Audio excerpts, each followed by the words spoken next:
வணக்கம் நண்பர்களே. கடந்த ஒரு சில வாரங்களா, குறிப்பா ஆபரேஷன் சிந்தூருக்கு பிறகு இந்தியா பாகிஸ்தான் பிரச்சனைகள் அதிகமா சர்வதேச ஊடகங்கள் மத்தியில பார்க்கப்பட்டது. இது மட்டும் இல்ல, நிறைய டேட்டா அனலிஸ்ட் இருக்காங்க பாருங்க. இதுல இருந்து ஒரு கேஸ் ஸ்டடி எடுத்துக்கிட்டாங்க. இந்தியா எந்த அளவுக்கு ஸ்ட்ராட்டஜிக் அட்வான்டேஜா அவங்க வெப்பன்ஸை பயன்படுத்தியிருக்காங்க, எந்த அளவுக்கு அவங்க 3 நாடுல பாகிஸ்தானை இறங்கி வர அளவுக்கான விஷயங்கள் செஞ்சாங்கன்னு எல்லா விதமான கவரேஜ் நடந்துகிட்டு இருக்கு. இதுல சீனா வெப்பன்ஸ் எப்படி தோல்வியை சந்திச்சிருக்கு அப்படின்ற அளவுக்கு எல்லா விதமான டேட்டாவை கலெக்ட் பண்ணிட்டு இருக்காங்க. ஸோ அமெரிக்காவுக்கு இது மிகப்பெரிய லெவலில் உதவலாம். ஆனால் அதே சமயத்தில் நம்ம மறந்துடக்கூடாது, இன்டர்நேஷனல் மீடியா இந்த இந்தியா பாகிஸ்தான் பிரச்சனைகளுக்கு கவனம் செலுத்திக்கிட்டு இருக்கும்போது சீனாவுக்கு எதிராக அமெரிக்காவும் கடுமையான ஒரு ட்ரேட் வார், நிறைய இந்த பதட்டங்கள், இந்தோ பசிபிக்ல இருக்க பதட்டங்களுக்கு ஒரு பதிலடி கொடுக்குறமான விஷயங்களும் நடந்துகிட்டு இருக்கு. நேத்தி அமெரிக்காவோட அதிபர் டொனால்ட் ட்ரம்ப் அவர்கள் ஒரு மிகப்பெரிய ஒரு அதிர்ச்சி, ஒரு பாமா டிராப் பண்ண மாதிரி 2 விதமான அதிர்ச்சி கொடுத்திருக்காரு. ஸோ அது என்ன? அது மட்டும் இல்ல, ஆப்கானிஸ்தான் பாகிஸ்தான் பிரச்சனைகள், அதுலயும் குறிப்பா இப்ப சமீபத்தில் நம்மளோட டிஃபென்ஸ் மினிஸ்டர் ராஜ்நாத் சிங் அவர்கள் முக்கியமான ஒரு முடிவு விட்டிருக்காரு. ஸோ இது எல்லாமே இன்னைக்கு இந்த வீடியோல தெளிவா பார்க்க போறோம். ஸோ முடிஞ்ச அளவுக்கு ஸ்கிப் பண்ணாம வீடியோவை பாருங்க. நண்பர்கள், சேனல் புதுசா வந்தீங்கன்னா சப்ஸ்கிரைப் பண்ணி உங்களோட ஆதரவுகளை கொடுங்க. ஸோ நம்ம ஃபர்ஸ்ட் பார்க்க போற விஷயம் என்ன அப்படின்னா, அமெரிக்கா சீனா பிரச்சனைகள் ஆரம்பிச்சிடலாம். அதாவது அமெரிக்கா இப்ப சமீபத்தில் ஒரு முக்கியமான ஒரு அதிர்ச்சியை கொடுத்துருக்காங்க. அதுலயும் முதல்ல என்னன்னு பார்த்தீங்கன்னா, மொத்தமா இந்த அமெரிக்க நிறுவனங்கள் யாரு இந்த சீன நிறுவனங்களுக்கு சாஃப்ட்வேரை டிசைன் பண்ணி அவங்க பயன்படுத்துறது, செமிகண்டக்டர்ஸ் பயன்படுத்துறதுக்காக கொடுக்குறாங்களோ, எஃபெக்டிவா இதை கட் பண்ண போறாங்க அப்படின்ற விஷயங்கள் சொல்லப்பட்டிருக்கு. ஏன்னா என்னதான் ப்ரொடக்ஷன்ல மேசிவ் ப்ரொடக்ஷன் சீனாவால பண்ண முடியும் அப்படின்னு சீனா நினைச்சிட்டு இருந்தாலும் ஒரு சில டெக்னாலஜியில அமெரிக்க நிறுவனங்கள்ல நம்பிதான் இருக்காங்க. ஸோ இந்த அமெரிக்க நிறுவனங்கள் ஒருவேளை இந்த டிசைனுக்கோ இல்ல செமிகண்டக்டர்ஸ் தயாரிக்கிற விஷயங்களுக்கு உதவுனாங்க அப்படின்னா எஃபெக்டிவ் கட் வரப்போகுது அப்படின்றத தெரிவிச்சிருக்காங்க.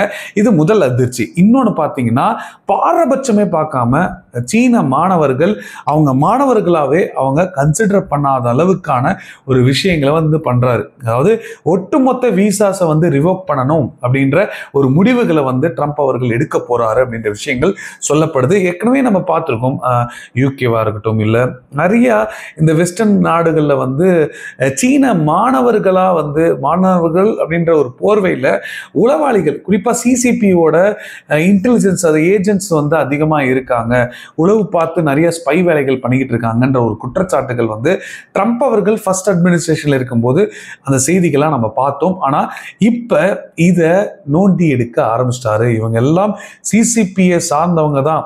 ஸோ இவங்க இவங்களோட விசாஸை பாரபட்சமே பார்க்காம சீன மாணவர்கள் விசாஸை ரிவோக் பண்ண போறாரு, அக்ரெசிவா ரிவோக் பண்ண போறாரு அப்படின்ற செய்திகள் இன்னைக்கு ரூட்டர்ஸே ரிப்போர்ட் பண்ணியிருக்காங்க. ஸோ இது ஒரு பக்கம் இருக்க, இன்னொரு விஷயம், குறிப்பா நம்மளோட ஆபரேஷன் சிந்தூர் எந்த அளவுக்கு ஒரு முக்கியத்துவம் வாய்ந்த ஒரு ஹெட்லைன்ஸை ஒட்டுமொத்த சர்வதேச ஊடகங்கள் மத்தியில் பார்க்கப்பட்டது அப்படின்றதெல்லாம் நமக்கு தெரியும். இதுல பிரம்மோஸ் மிசைலை பத்தி இன்னைக்கு ஒரு பெரிய பாப்புலாரிட்டியை கெயின் பண்ணியிருக்கு. இது மறுக்கவே முடியாத ஒரு ஸ்டேட்மெண்ட் தான். ஸோ இந்த பிரம்மோஸ் மிசைலை பத்தி ஏன் இந்த அளவுக்கு பாப்புலாரிட்டி கெயின் பண்ணியிருக்கு? சரி, இந்திய பிரதமர் அப்படிதான் சொல்லுவாரு, இந்தியாவோட பாதுகாப்புத்துறை அமைச்சர் பிரம்மோஸை பெருமையா தான் சொல்லுவாரு. சரி, இந்தியா கிட்ட இருந்து வாங்கின ஒரு சில நாடுகள், இல்லை இந்தியா வாங்கின ரஷ்யா சொல்லலாம். ஆனா பிரம்மோஸ் தாக்குதல் நடத்தி தான் இந்த அளவுக்கு பேஸ், அதாவது பாகிஸ்தானோட முக்கியமான ஏர் பேஸ்ல இருந்து முக்கியமான இடங்கள் தாக்கப்பட்டிருக்கு அப்படின்னு பாகிஸ்தானோட பிரதமர் ஷெபாஸ் ஷெரீஃபே ஒத்துக்கிட்டா இருப்பா. உண்மையாலே நாங்க தாக்குதல் நடத்தலாம்னு இருந்தோங்க, எங்களுக்கு முன்னாடி முந்திக்கிட்டாங்க இந்தியா அப்படின்ற ஒரு ஸ்டேட்மெண்ட்டை அசர்பைஜான் வச்சு சொல்றாரு. ஸோ இப்ப பிரம்மோஸோட முக்கியத்துவம் இந்த அளவுக்கு இன்னைக்கு மாறி இருக்கு. ஸோ இதனால முக்கியமா இந்தியன் டிஃபென்ஸ் தரப்புல என்ன முடிவுகள் பண்றாங்க அப்படின்னா, அதாவது இதோட எக்ஸ்டெண்டட் வெர்ஷன் 250 கிலோமீட்டர்ல 430 கிலோமீட்டர்ல இன்னும் அதிகமா எக்ஸ்டெண்டட் வெர்ஷனை பிரம்மோஸ்ல நம்ம உருவாக்கணும்ன்ற ஒரு திட்டங்களை தொடங்கி இருக்காங்கன்னு சொல்லப்படுது. இது மட்டும் இல்லை, hypersonic vision. So hypersonic missile அப்படின்றது நம்ம எல்லாருக்குமே தெரியும் எந்த அளவுக்கு வேகமாக போகக்கூடியது. ஸோ ஹைப்பர்சோனிக் வெர்ஷனும் இந்த பிரம்மோஸ் மிசைலில் கொண்டு வரணும் அப்படின்ற திட்டங்கள் இருக்காங்க. ஸோ இந்த பிரம்மோஸில் மினி வெர்ஷனும் கொண்டு வர போகிறாங்க. ஒரு சின்னதாக ரஃபேல் விமானங்களில் ஏந்திக்கிட்டு போகிற மாதிரி ஒரு மினி வெர்ஷனை வந்து கொண்டு வர போகிறாங்க அப்படின்ற செய்திகள் வந்திருக்கு. இது மட்டும் இல்லை, ஃபாலோ ஆர்டர்ஸை வந்து கவனம் செலுத்திக்கிட்டு இருக்காங்க இந்த பிரம்மோஸில். ஏற்கனவே பிலிப்பைன்ஸ் வாங்கினாங்க, இன்னைக்கு அவங்க சந்தோஷமாக இருக்காங்க. பிலிப்பைன்ஸ் நேவிக்கு இது மிகப்பெரிய லெவலில் பயன்பட போகுது அப்படின்னு. ஸோ பிலிப்பைன்ஸ் நேவியை தொடர்ந்து ஆர்மியும் வாங்குறதுக்கான ப்ரப்போசல்ஸ் போட்டுட்டு இருக்காங்க. வியட்நாம் அடுத்த கியூவில் இருக்காங்க, இந்தோனேஷியாவும் கியூவில் இருக்காங்க. ஸோ இதை வந்து ஒரு மார்க்கெட்டிங் இன்புட்டாக வச்சு ஃபாலோ ஆர்டர்ஸை வந்து கொண்டு வர போகிறாங்கன்ற விஷயங்கள் சொல்லப்பட்டிருக்கு. இது மட்டும் இல்லை, சப்மரீன்ல இருந்து பிரம்மோஸை லான்ச் பண்ணுறதுக்கான நெக்ஸ்ட் ஜென் வெர்ஷனை வந்து கொண்டு வர போகிறாங்க அப்படின்ற தகவல்கள் வந்துட்டு இருக்கு. ஸோ பிரம்மோஸ் அல்டிமேட்டாக இந்தியாவோட ஒரு மிகப்பெரிய ஒரு பில்லராக இருக்க போகுதுன்றதுல சந்தேகமே இல்லை.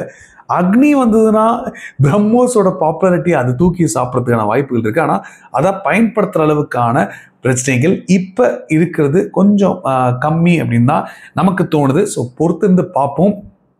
இது ஒரு பக்கம் இருக்க, ஆப்கானிஸ்தான் பாகிஸ்தான் பிரச்சனைகள் அதிகரிச்சுக்கிட்டு போயிட்டே இருக்கு. நம்ம பேசிக்கிட்டு இருக்க ஒரு சில மணி நேரத்துக்கு முன்னாடி, எப்பா இது என்னையா இவ்வளோ பிரச்சனைகளா இருக்கு, நம்ம டிப்ளமேட்டிக்கை வந்து தொடங்கணும் அப்படின்னு டிப்ளமேட்டை வந்து நியமிக்கிற வேலைகளை பாகிஸ்தான் ஆரம்பிச்சிட்டாங்க. ஆனால் அதே சமயத்தில் பாகிஸ்தானுக்கும் ஆப்கானிஸ்தானுக்கும் சரியான ஃபைட்டு, பெரிய பிரச்சனைகள், ஆயுதம் ஏந்தி டேங்கர்ஸை டிப்ளாய் பண்ணுற அளவுக்கு இன்னைக்கு ஆப்கானிஸ்தான் பார்டரில் பாகிஸ்தான் இறக்கி வச்சிருக்காங்கன்னு சொல்லப்படுது.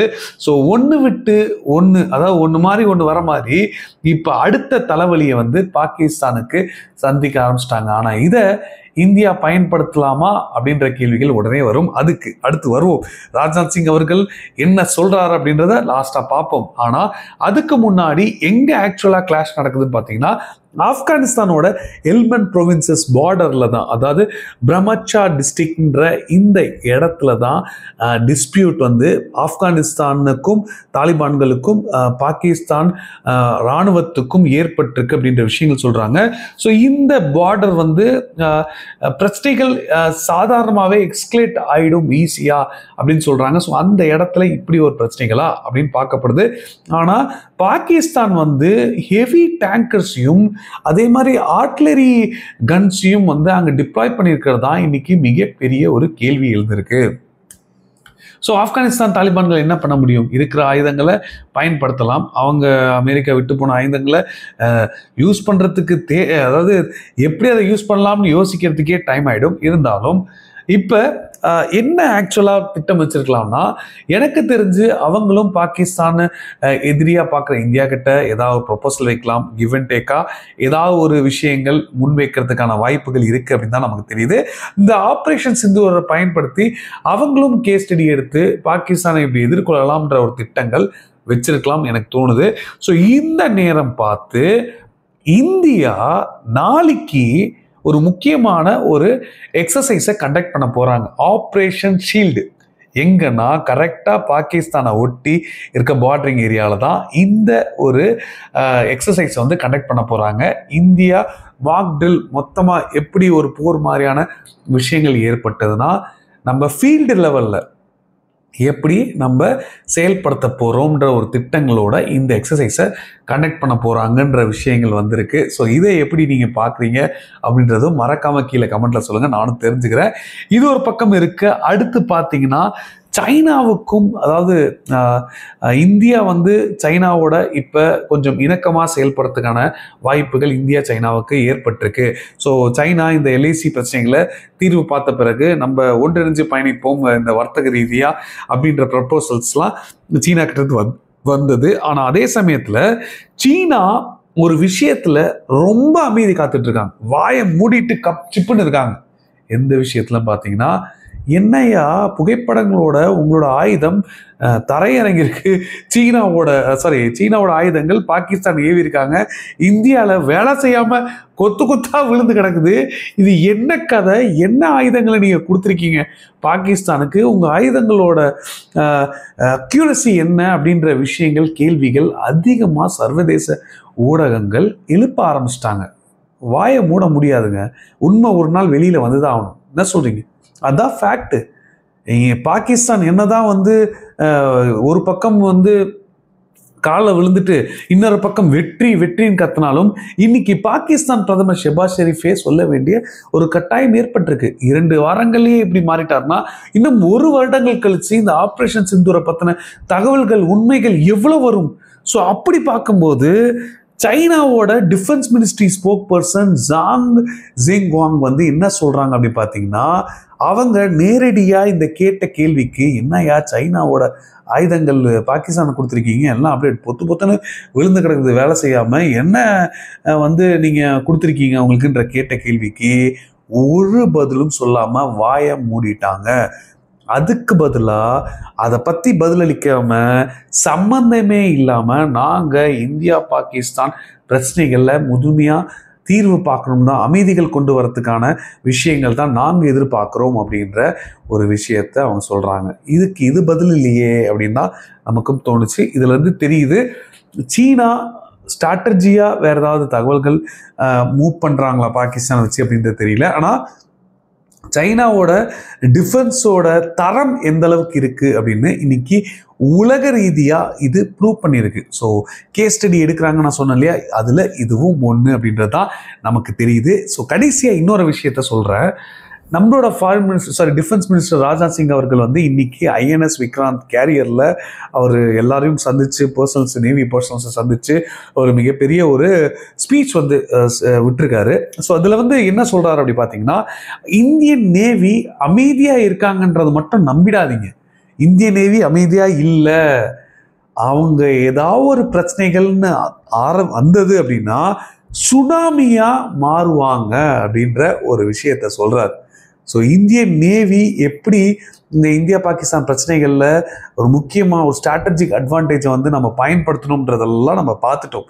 ஸோ அப்படி இருக்கும்போது இவரோட இந்த ஸ்டேட்மெண்ட் பாகிஸ்தான் ஆக்குபைட் காஷ்மீரை திரும்பி பெறுற வேலைகளில் இந்தியன் நேவியும் பயன்படுத்தலாம்ன்ற அளவுக்கு ஒரு சில கருத்துக்கள் ஏற்கனவே நம்ம பார்த்தோம். அதுக்கு அந்த டாட்ஸை கனெக்ட் பண்ணி பார்த்தா இதுவும் உண்மை அப்படின்றது தோணுது. இதுவும் ஏதோ திட்டங்கள் இந்தியன் நேவியை வச்சு செயல்படுத்துறதுக்கான வாய்ப்புகள் இருக்கு அப்படின்றது தான் நமக்கு தெரியுது. இது மட்டும் இல்லை, பாகிஸ்தான் தொடர்ந்து இந்த நேவி, அதாவது அவங்களோட நேவியை வந்து பயன்படுத்த முடியாமல் ஒரு சில கண்ட்ரோல்ஸ் வந்து இந்தியன் நேவி வச்சுட்டு இருக்காங்க, அட்வான்டேஜான ஒரு சில கண்ட்ரோல்ஸ் வச்சுக்கிட்டு இருக்காங்க. ஸோ அது இன்னைக்கு நமக்கு ஒரு மிகப்பெரிய ஒரு பலமாக அமையும் அப்படின்றதுல எந்த சந்தேகமும் இல்லை. அதே மாதிரி இந்தியன் நேவி சைனாவுக்கும் இந்தியாவுக்குமான பிரச்சனைகள் தொடங்குச்சுன்னா எப்படி செயல்படுத்த போறாங்கன்றதும் நம்ம கூர்ந்து கவனிக்க வேண்டிய ஒரு கட்டாயம் இருக்கு.